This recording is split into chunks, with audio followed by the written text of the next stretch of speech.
त्या अनुषंगाने कार्यक्रम करणं हे रेडिओ जॉकीकडनं अपेक्षित असतं. काही प्रत्येक वेळेला तसंच होतं असं मी दावा करणार नाही, पण तरी सुद्धा त्यातल्या त्या दिवसाशी सुसंगती राखण्याचा आमचा प्रयत्न असतो. त्या व्यतिरिक्त वेगवेगळ्या विषयांचं ज्ञान, आता माझा मराठी साहित्य विषय आवडीचा आहे, पण म्हणून मला भूगोल, खगोल, इतिहास यांचं वावडं असता कामा नये. त्या सगळ्या गोष्टींमध्ये सुद्धा मला थोडाफार इंटरेस्ट असेल तर त्याचे पडसाद हे माझ्या कार्यक्रमांमध्ये नक्की उमटत असतात. साधी वर्तमानपत्रातली बातमी ही सुद्धा आमच्या निवेदनाचा विषय होत असते. गणपतीचे दिवस होते आणि सकाळी कार्यक्रमाच्या आधी निघण्याआधी मी बातमी वाचली की कोकण रेल्वे 8 दिवस रुळावर धावणार नाही.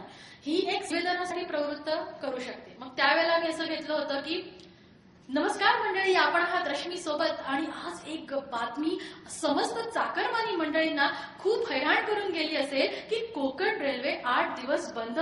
गौरी गणपतीसाठी बाहेरगावी जाणारी मंडळी नक्कीच त्या एसटीच्या रांगांकडे पाहून हैराण झाली असतील, वैतागली असतील आणि गावी कसं जायचं याचाही विचार करत असतील. पण अजिबात घाबरू नका, गणपती बाप्पाचा जोरदार गजर करूया आणि अशी एक अपेक्षा सुद्धा करूया की 8 दिवसात ही आपली कोकण राणी पुन्हा एकदा दिमाखात रुळावर दाखल होईल आणि आपण सगळेजण हे गाणं म्हणत आपापल्या गावी पळू.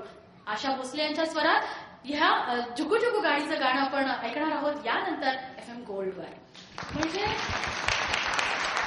म्हणजे रोजच्या एक साधी लाईन होती की काय कोकण रेल्वे 8 दिवस धावणार नाहीये, तर त्या एका बातमीतनं तुमचं कौशल्य असतं की तुम्ही त्याच्यातनं विषय निवडा, त्याच्यावर तुमच्या निवेदनाचा साथ चढवा आणि माहिती म्हणजे ज्याला आपण म्हणतो एरंडल तेलाचं जे काही गोळी आहे ती तुम्हाला चकचकीत रॅपरमध्ये गुंडाळून लोकांना प्रेझेंट करायची असते. म्हणजे तुम्ही माहितीचा डोस देताय असं त्यांना कुठेही वाटता का? विषय मला एक इथे आठवलं, आता ही म्हणाली की आजूबाजूला घडणाऱ्या गोष्टींचं ज्ञान हवं.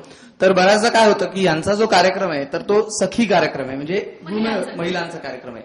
पण लोकांची अशी अपेक्षा असते की श्रावण महिना म्हटल्यानंतर बरंच काही महिलांसाठी असतं. तर माझा जो कार्यक्रम आहे तो बुधवारी असतो, पहाटे 5 ते 8 मनस्पर्शी. तर त्याच्यामध्ये एकदा असं झालं होतं की म्हटलं की आज आपण महिला वर्गांना आनंद केला गाण्यातनं दिला पाहिजे. आणि म्हणून मी असं म्हटलं होतं की हल्ली असा युवा पिढीवरती आरोप केला जातो की हल्लीची युवा पिढी डिस्कोमध्ये जाते, पबमध्ये जाते.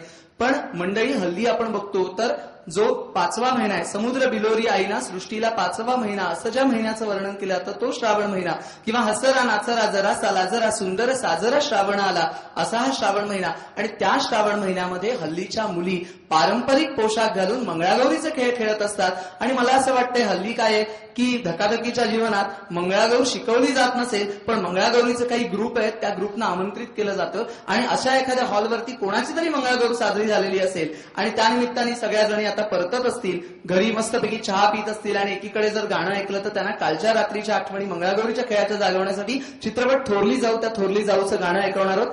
पूजित मंगळागौर हे गाणं मी ऐकवलं आणि लगेच कल्पना साठेंचा दादरवरनं फोन आला आणि त्या म्हणाला की तुमच्या घरी पण कोणाची नात्यामध्ये मंगळागौर वगैरे होती का काल, की जेणेकरून तुम्ही तसं निवेदन केलं.